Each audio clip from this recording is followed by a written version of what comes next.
আমার জানাশোনা এমনও এজেন্সি আছে যিনি হচ্ছে খুবই নামি দামি একজন লয়ার, আমি তো অবশ্যই তার নাম উল্লেখ করব না।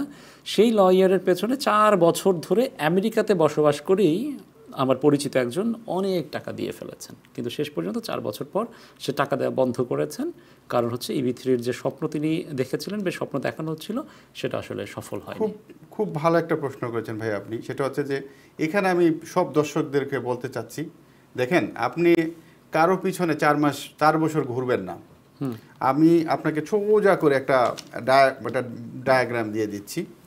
লেবার ডিপার্টমেন্টে আপনি যখন এটা আবেদন করবেন, আপনি যার কাছেই করেন, যে এজেন্সির মাধ্যমেই করেন, আপনাকে বলে দেবে যে 2 থেকে 14 মাসের ভিতরে আপনার লেবার সার্টিফিকেশন হবে।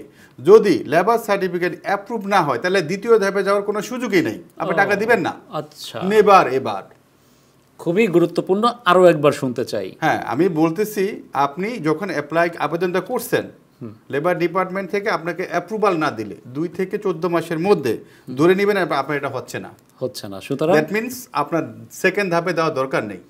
এখন এই যে 2 থেকে 14 মাস পর্যন্ত যে আমি অপেক্ষা করলাম, যে কোম্পানির আওতায় থেকে আমি অপেক্ষাটা করলাম, সেই কোম্পানি যে আমার কিছু টাকা নিয়ে নিয়েছে, সেই টাকার লোভেও তো আবার অনেকে না আরেকটু প্রসেস আগে, এই কাজটা কেউ করবেন না, এটা ভুল। আপনি লেবার ডিপার্টমেন্ট থেকে অ্যাপ্রুভ হওয়ার পরেই আপনি জানতে পারলেন যে আপনি লেবার ডিপার্টমেন্ট আপনাকে অ্যাপ্রুভ করছে, দেন আপনি যাচ্ছেন ইমিগ্রেশন সেক্টরে। ATV USA, বিশ্বজুড়ে বাঙালিয়ানা।